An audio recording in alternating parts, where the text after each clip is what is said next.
अस्सलाम वालेकुम स्टूडेंट्स, हम पढ़ रहे हैं इलेक्ट्रोकेमिस्ट्री और आज का हमारा टॉपिक है battery the source of electrical energy और जिसका स्पेशल केस लेंगे हम ड्राई सेल। स्टूडेंट्स, इससे पहले हम इलेक्ट्रोकेमिकल सेल्स और इलेक्ट्रोलाइटिक सेल्स को हम डिटेल से पढ़ चुके हैं। इलेक्ट्रोकेमिकल सेल्स में हमने पढ़ा था कि ऐसा सेल जिसकी केमिकल एनर्जी को इलेक्ट्रिकल एनर्जी में कन्वर्ट किया जाए वो इलेक्ट्रोकेमिकल सेल होता है। और इलेक्ट्रोलाइटिक सेल्स में हम क्या करते हैं कि इलेक्ट्रिकल एनर्जी को केमिकल एनर्जी में कन्वर्ट करते हैं। तो आज का हमारा जो केस है उस पर हमने सबसे पहले थोड़ी सी ये डिबेट करनी है कि बैटरी कैसे सोर्स है इलेक्ट्रिकल एनर्जी का। देखो, जो बैटरी या सेल है उसका स्पेसिफिक सोर्स क्या होता है, किसी एक्सटर्नल सर्किट में करंट देना, ठीक है, यानी इलेक्ट्रिकल एनर्जी प्रोवाइड करना। तो बैटरी या सेल का जो मेन सोर्स है, मेन फंक्शनिंग है, वो क्या है कि आपकी केमिकल एनर्जी जो उसके अंदर होता है सेल के अंदर उससे आपको इलेक्ट्रिकल एनर्जी बना के देता है। जैसे आपका कैलकुलेटर है, आपका जो वॉच सेल है, इसके अलावा टॉयज के अंदर जो आपके सेल यूज होता है। लेकिन उसमें क्या है कि वो जब आप उसको इंसर्ट करते हैं तो क्या करता है, उसके अंदर होता केमिकल रिएक्शन है। केमिकल रिएक्शन से वो केमिकल एनर्जी को कन्वर्ट करके देता है आपको इलेक्ट्रिकल एनर्जी। यानी मेन आपके जो अप्लायंसेस है वो चलते हैं इलेक्ट्रिकल एनर्जी पे, ठीक है। तो उसकी मेन फंक्शनिंग है केमिकल एनर्जी से इलेक्ट्रिकल एनर्जी कन्वर्ट करके देना। तो आज का हमारा जो फंक्शनिंग है वो बिल्कुल ऐसी ही है कि केमिकल एनर्जी को कन्वर्ट किया जाएगा इलेक्ट्रिकल एनर्जी में, जिसकी मेन फॉर्म है ड्राई सेल्स। तो थोड़ा सा डिबेट कर लेते हैं इसके बारे में कि बैटरी कैसे सोर्स है इलेक्ट्रिकल एनर्जी का। जैसे कि देखो, इलेक्ट्रोकेमिकल सेल में हमने पढ़ा था, एक आपके पास होता है एनोड, ठीक है, और एक होता है आपके पास कैथोड। दो इलेक्ट्रोड्स होते हैं, एक पे एनोड होता है और एक पे आपके पास कैथोड होता है। अब हमने लास्ट टाइम ये पढ़ा था कि एनोड के ऊपर होती है ऑक्सीडेशन, ठीक है। Oxidation is what, increase in oxidation state या फिर लॉस ऑफ इलेक्ट्रॉन्स। दो चीजें हम इसमें मेमोराइज कर लें तो हमारा काम चल जाता है। तो ये जो आपका लेफ्ट वाला इलेक्ट्रोड है ये एनोड का बना होता है, और ये जो आपका राइट वाला इलेक्ट्रोड है ये आपका कैथोड का बना होता है, ठीक है। तो होता क्या है कि यहाँ पे इलेक्ट्रॉन लॉस होने से नेगेटिव चार्ज आ जाता है, ठीक है, और ये इलेक्ट्रॉन जो है भेजा जाता है एनोड से कैथोड की तरफ, ठीक है। एनोड से कैथोड की तरफ भेजा जाता है, ए टू सी। अब देखो, जब इसको एनोड से कैथोड की तरफ भेजोगे तो you need some external circuit, like हमें इलेक्ट्रिक वायर जो है वो चाहिए होती है, जिससे हम इलेक्ट्रॉन्स को इलेक्ट्रिक वायर के थ्रू एनोड से कैथोड की तरफ भेजते हैं। लेकिन उस इलेक्ट्रिक वायर के साथ हम एक एमीटर जोड़ के रखते हैं। अब स्टूडेंट्स, एमीटर क्या है?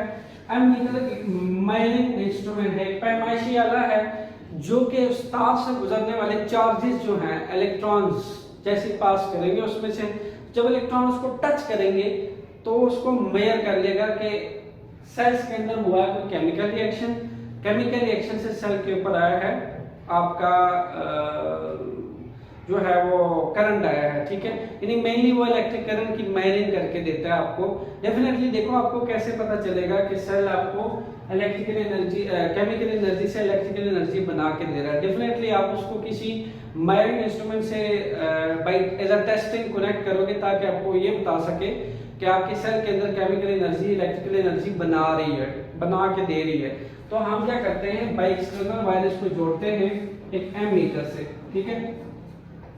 जैसे बता चुका हूं, ammeter is nothing but just it's a detection of magnification of current, कि कितना करंट बन रहा है, केमिकल एनर्जी से कितना इलेक्ट्रिकल एनर्जी बन रही है, ठीक है जी।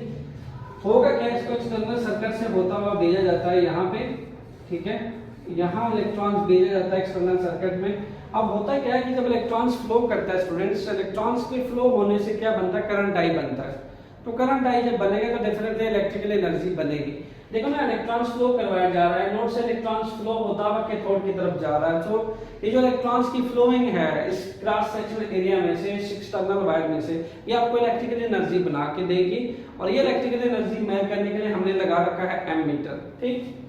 अच्छा, यहाँ पे आपके जो कैथोड के ऊपर होता है मेनली रिडक्शन होती है, ठीक है।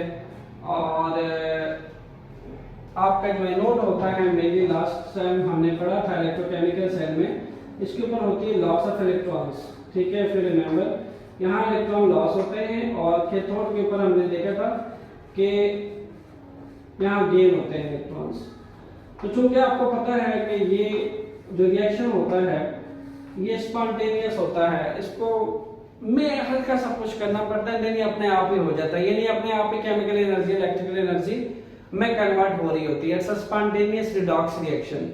तो रिडॉक्स रिएक्शन कैसे हुआ है? नोड पे ऑक्सीडेशन हुई, कैथोड पे रिडक्शन हुई, loss in gain of electron हुआ, यानी एक से ट्रांसफर हुआ, एक ने ट्रांसफर किया, दूसरे ने गेन किया। अभी जो ट्रांसफरिंग एंड गेनिंग है इसको हम बोलते हैं रिडॉक्स केमिकल रिएक्शन। तो यहाँ पे एक्चुअली रिडॉक्स रिएक्शन होता है जिससे आपको मिलती है बड़ी सारी एनर्जी, यानी आप बैटरी सोर्स बन जाती है केमिकल एनर्जी को इलेक्ट्रिकल एनर्जी में कन्वर्ट करने का। इस तरीके से बैटरी एक सोर्स है, ठीक है, केमिकल एनर्जी को इलेक्ट्रिकल एनर्जी में कन्वर्ट करने का।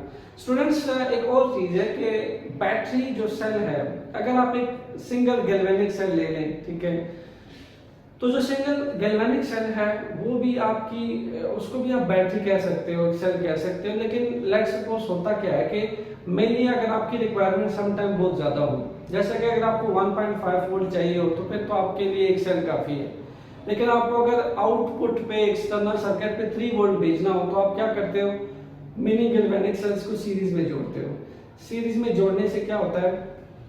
पोटेंशियल जो आउटपुट को देना हो आपको ज्यादा, वो पोटेंशियल आप आउटपुट को ज्यादा दे सकते हैं। रिक्वायर्ड इम्प्लाइंसेस को some time 5 volt, 7 volt, 9 volt, 12 volt required हो, तो वहां पे तो आप 1.5 सिंगल सेल लगाने से रहे। Then we connect many galvanic cells in series, ठीक है।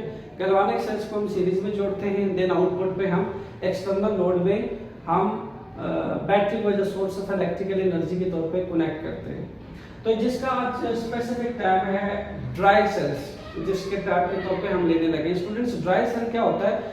ड्राई सेल एक प्राइमरी सेल होता है। देखो इसको प्राइमरी सेल क्यों कहते हैं? ड्राई सेल का नाम ड्राई क्यों रखा है वो तो हम बाद में बात करते हैं। प्राइमरी सेल ये होता है कि जो non after using non usable हो, वंस यूज्ड देन आपको उसको गार्बेज में फेंकना पड़ता है, लाइक वो दोबारा रीयूजेबल नहीं होता। इसकी एक खास वजह ये भी है कि इसमें होता है इरिवर्सिबल रिएक्शन, यानी इसका रिएक्शन वन डायरेक्शन में फॉरवर्ड जाता है, वंस टाइम हो के वापस बैक आपको रिएक्टेंट नहीं मिलते। जब आप रिएक्टेंट से प्रोडक्ट एक दफा बना लेते हैं देन इट्स वन हैपेंड, ठीक है, आपका ये रिएक्शन बैक पे वापस रिएक्टेंट नहीं बना सकता, यानी या वंस आपने इसको यूज कर लिया, एक दफा यूज हो जाता है, देन फिर इसकी यूजेज हो जाती है, देन ये दोबारा इसको यूज नहीं किया जा सकता। इसलिए ड्राई सेल्स का दूसरा नाम भी है प्राइमरी सेल। दूसरे सेल भी होते हैं जिनको हम सेकेंडरी सेल कहते हैं। सेकेंडरी सेल कैसे होते हैं स्टूडेंट्स? जिसको दोबारा यूज किया जा सके, जो रीयूजेबल होते हैं। उसमें मेनली जो है रिवर्सिबल रिएक्शन होता है, फॉरवर्ड जाता है, बैकवर्ड जाता है, यानी आप चार्ज रिचार्ज, चार्ज रिचार्ज, जब वो रिचार्ज हो जाए आप उसको वापस चार्ज कर सकते हैं, ठीक है। तो यहाँ पे ड्राई सेल्स को मेनली हम लेने लगे हैं। अब बात करते हैं ड्राई सेल। देखो इसका नाम ड्राई इसलिए पड़ा क्योंकि इसके अंदर जो इलेक्ट्रोलाइट है, ठीक है, इसके अंदर जो इलेक्ट्रोलाइट है वो सॉलिड का है, लिक्विड का नहीं है, ठीक है। तो इलेक्ट्रोलाइट कंप्लीट एक सॉलिड पेस्ट है।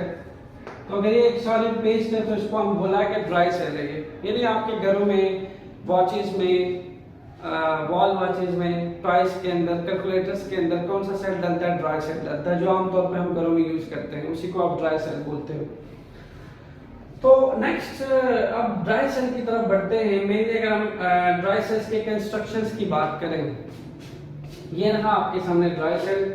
होता ये है कि किस पे मुश्तमिल होता है? इसके बाहर एक्सटर्नल साइड पे जो इसकी बॉडी की कवरिंग की जाती है वो इंसुलेटर से की जाती है। इंसुलेटर से इसलिए की जाती है कि बाय फ्रिक्शन में भी अगर कुछ चार्ज मेरे हाथ के ऊपर है और मैं अगर उसको टच करूंगा then I can feel current, ठीक है, इलेक्ट्रिक शॉक मुझे मिल सकता है। दैट्स व्हाई इसकी जो बाहर की कवरिंग वो इंसुलेटर की बनाई जाती है। इंसुलेटर में से करंट पास नहीं करता, इंसुलेटर करंट को पास होना अलाउ नहीं करता। तो अगर ये इसकी बॉडी करंट को पास होना अलाउ नहीं करेगी तो मुझे भी करंट नहीं लगेगा, ठीक। स्टार्ट करते हैं जिंक मेटल से।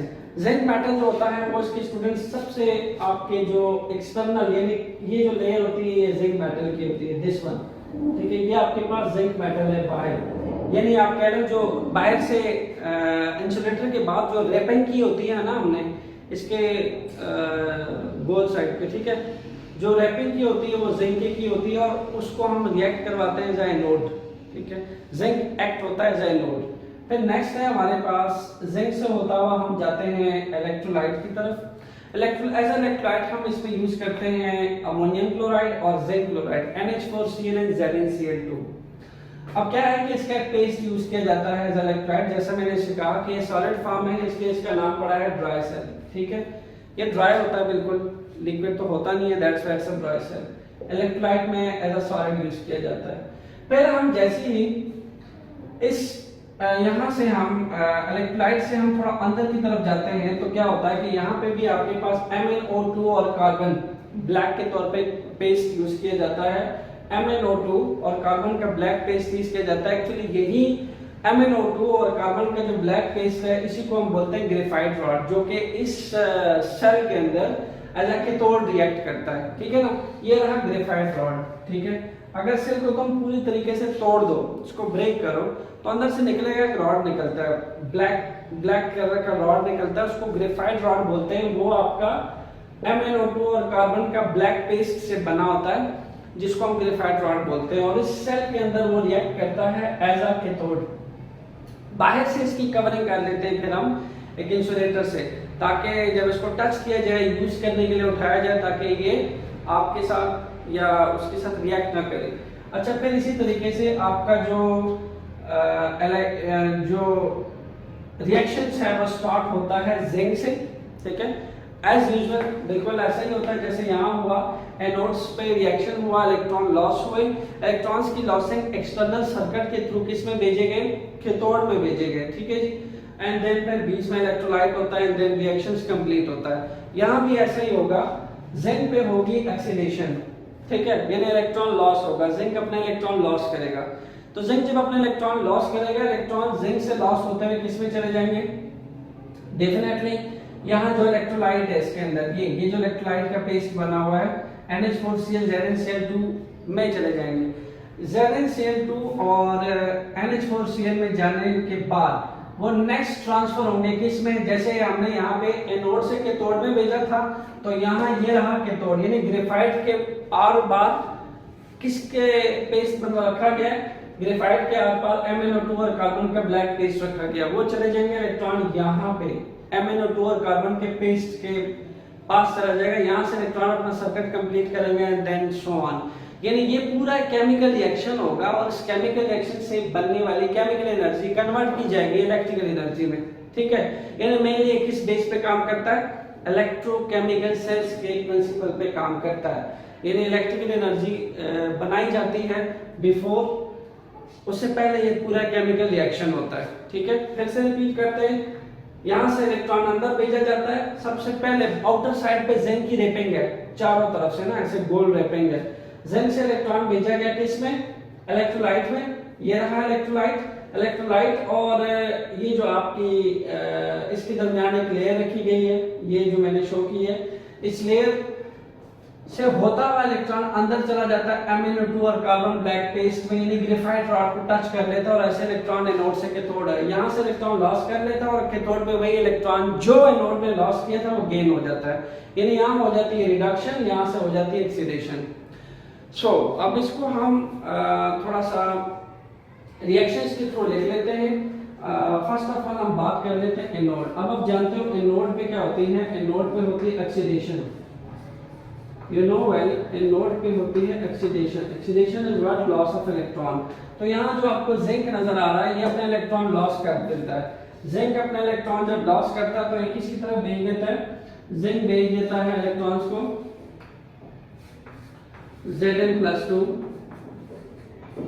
इलेक्ट्रॉन्स, यहाँ पे जिंक ने अपने इलेक्ट्रॉन लॉस कर दिए। अब आपको पता है जब जिंक इलेक्ट्रॉन लॉस करेगा तो loss of electron is known as oxidation. ये इलेक्ट्रॉन को कहाँ भेजेगा, आगे क्या है, आगे इलेक्ट्रोलाइट का पेस्ट है, इलेक्ट्रोलाइट के पेस्ट में कौन कौन है, NH4Cl है और ZnCl2 है। NH4Cl और ZnCl2 के साथ इलेक्ट्रॉन्स अब क्या करेगा, इसके साथ रिएक्ट करेगा, यानी केमिकल रिएक्शन फर्दर। अब जिंक का भेजा हुआ इलेक्ट्रॉन अंदर जाएगा और इन चीजों के साथ इंटरेक्ट करेगा, ठीक है जी। तो यहाँ से आप देख सकते हो, यहाँ पे आपने जो ऑक्सीडेशन करवाई है, यहाँ पे जिंक ने जो इलेक्ट्रॉन लॉस किए हैं तो Zn+2 फर्दर सोल्यूशन के अंदर भेजा जाएगा। Zn+2 फर्दर किसके पास जाएगा? इलेक्ट्रोलाइट के पास जाएगा।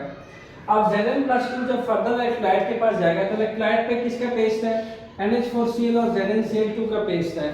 Zn+2 NH4Cl के साथ रिएक्ट करेगा, ठीक है।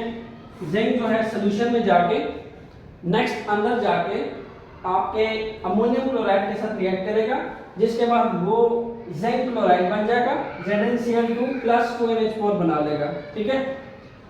नेक्स्ट अगर आप इसके और रिएक्शंस को लिखें तो इसमें आप देखो Zn+2 कैंसिल हो रहा है, ठीक है।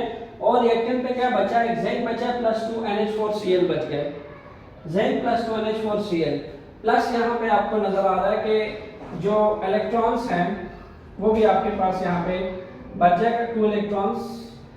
यहाँ पे अगर आप देखो ZnCl2 एज इट इज नीचे आ गया, 2NH4 एज इट इज नीचे आ गया, ठीक है जी। आप चाहें तो नेक्स्ट जो है इसमें रिएक्शन हम करवाएंगे अब रिडक्शंस का, कैथोड पे रिडक्शन होगी। रिडक्शन में क्या होता है? Gain of electrons. और डेफिनेटली ये जो आपका इलेक्ट्रॉन है ये हमने शो ऑफ करना है कि इसको गेन किया जाएगा किसकी तरफ से? डेफिनेटली ये इलेक्ट्रॉन अब आगे जाएगा, यही इलेक्ट्रॉन आपके रिडक्शन पे गेन हो जाएगा, ठीक है। और इसको कौन गेन करेगा? लोग रिएक्शन लिखते हैं 2NH4 प्लस, ये जो 2NH4 प्लस है ये इसको गेन कर लेगा प्लस 2 इलेक्ट्रॉन्स। अब गेन ऑफ इलेक्ट्रॉन्स किसको बोलते हो आप? ये आपके पास होती है रिडक्शंस। तो यहाँ पे आपके इसे निकल जाएगी हाइड्रोजन गैस प्लस यहाँ आ जाएगा अमोनिया, ठीक है। यहाँ आ जाएगा अमोनिया, यहाँ पे अगर इसको बैलेंस करें तो यहाँ 2NH3 लगेगा।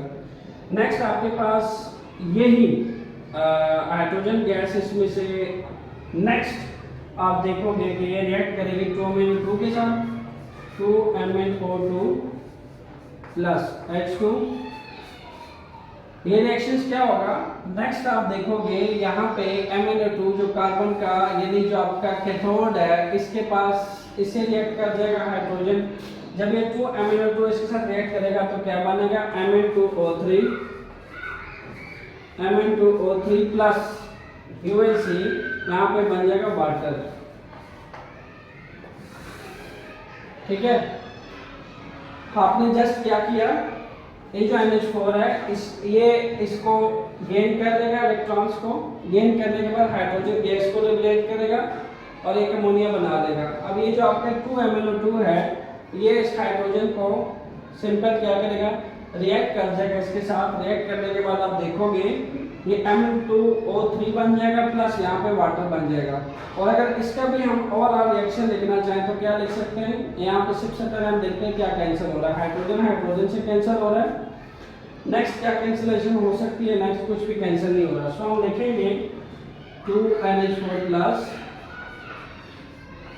प्लस नेक्स्ट आ रहा है 2MnO2।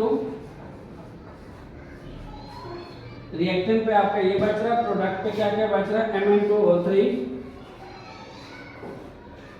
नेक्स्ट क्या चीज रेस्ट में बच रही है? Plus ammonia plus 2NH3 plus water. ये आपका रिमेनिंग जो है वो बच रहा है। इसी हिसाब से ये रहा रिएक्शन एट कैथोड, जिसके रिडक्शन हुई है वो इलेक्ट्रॉन यहाँ से लॉस हुआ था, वो इलेक्ट्रॉन यहाँ पे गेन हुआ है, ठीक हो गया। नेक्स्ट हमने ये देखना है कि इसका ओवरऑल रिएक्शन अगर हम लिखना चाहें तो ओवरऑल रिएक्शन क्या लिखा जाएगा? देखो ओवरऑल रिएक्शन में भी ये जो है वो दोनों आपस में ऐड होंगे, ये और ये आपस में ऐड होंगे। ऐड में हम लिख लेते हैं Zn, फिर से लिख लेते हैं plus 2NH4Cl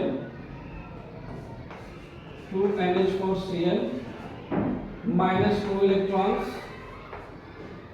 ZnCl2 plus 2NH4। ये लिख लेते हैं जो ऑक्सीडेशन पे आपको आउटपुट मिला है। ऑक्सीडेशन पे क्या आउटपुट मिला है? 2NH4 plus 2MnO2 2MnO2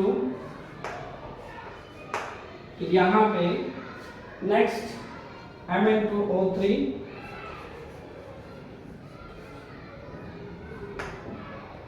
plus 2NH3 plus H2O। अगर आप इसका और रिएक्शन लिखना चाहें, कंप्लीट रिएक्शन अगर हम यहाँ पे लिखना चाहें, याद रहे ये आपका ऑक्सीडेशन है, ये आपका रिडक्शन है, तो कंप्लीट रिएक्शन लिखा जा सकता है, जिसको यहाँ जगह नहीं है मैं नीचे लिख लेता हूँ। कंप्लीट रिएक्शन आएगा Zn plus 2NH4Cl plus 2MnO2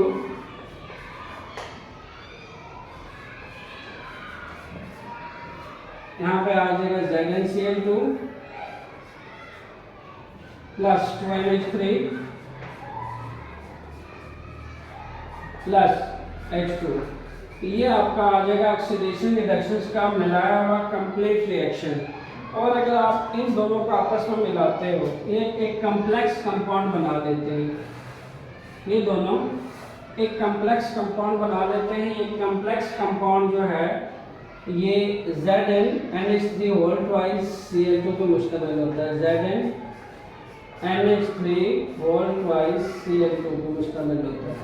चलिए एक दफ़ा मेमोराइज कर देते हैं। सिंपल क्या हुआ, मैकेनिज्म बड़ा साइक्लिक हुआ है। जिंक ने अपने इलेक्ट्रॉन लॉस किए, जिंक ने जब अपने इलेक्ट्रॉन लॉस किए तो जिंक के बाद जिंक की सबसे आउट लेयर है, आउटर साइड पे इसकी रैपिंग है, तो जिंक ने अपने इलेक्ट्रॉन भेज दिए किसके पास, एक इलेक्ट्रोलाइट के पास। जिंक का Zn+2 जो है वो चला गया सोल्यूशन के अंदर, N हो गया, Zn+2 रिएक्ट कर गया किसके साथ, अमोनियम क्लोराइड के साथ, यहाँ पे इस लेजर मौजूद है। वो रिएक्ट किया तो आपके पास बन गया जिंक क्लोराइड प्लस 2NH4। ठीक है, कंप्लीट रिएक्शन पे आपने लिखा, ठीक है, ये आपके पास कंप्लीट रिएक्शन था इसका। नेक्स्ट आपने देखा कि रिडक्शन हुई है कैथोड पे, जो इलेक्ट्रॉन यहाँ मौजूद था वो इलेक्ट्रॉन यहाँ गेन हुआ, इसको अमोनियम ने गेन किया, NH4+ ने गेन करके हाइड्रोजन गैस लिबरेट की और साथ अमोनिया आ गया। ठीक है, हाइड्रोजन होता क्या है कि जो NH4 का बॉन्ड होता है ना, ये कार्डिनल कोवलेंट बॉन्ड होता है, NH3, ये बड़ा वीक बॉन्ड होता है, तो ये बॉन्ड ब्रेक हो जाता है। तो यहाँ पे आपके पास दो इलेक्ट्रॉन्स यहाँ से इसने गेन किया, हाइड्रोजन गैस लिबरेट की प्लस NH3, यहाँ फर्दर MnO2 जो है, यानी जाहिर सी बात है इलेक्ट्रोलाइट के बाद नेक्स्ट जो चीज़ है वो रॉड है। कौन सा रॉड है, ग्रेफाइट रॉड। ग्रेफाइट रॉड के बायो रैपिंग हुई हुई है, किसकी बायो रैपिंग हुई है, MnO2 कार्बन ब्लैक पेस्ट की रैपिंग हुई हुई है। तो हुआ क्या कि MnO2 के साथ हाइड्रोजन ने रिएक्ट किया, ये MnO2O3 प्लस वाटर हुआ। नेक्स्ट रिएक्शन हमने देखा NH4+ plus 2MnO2, MnO2O3 plus 2NH3 plus H2, दोनों को हमने ऐड किया ऑक्सीडेशन रिडक्शन को, जिसके बाद आपके पास नेट रिएक्शन ये हुआ। तो देखो ये रिएक्शन जो है ये क्या है, ये कंप्लीट एक रिवर्सिबल रिएक्शन है, सॉरी आपका इरिवर्सिबल रिएक्शन है। ये वापस इन रिएक्टेंट्स को ऑब्टेन करना पॉसिबल नहीं है, यानी ये वन टाइम जस्ट हैपन होता है। ठीक है, इसको हम रिवर्स नहीं कर सकते। एक दफ़ा सेल में ये केमिकल रिएक्शन हो गया, इसने इलेक्ट्रिकल एनर्जी बना ली, आफ्टर दैट हम इसको दोबारा यूज नहीं कर सकते। और इस सेल से जो बनने वाली इलेक्ट्रिकल एनर्जी है, यानी उसका जो पोटेंशियल होता है, that is round about 1.25 to 1.5 volt, इतना हम बना पाते हैं इसे।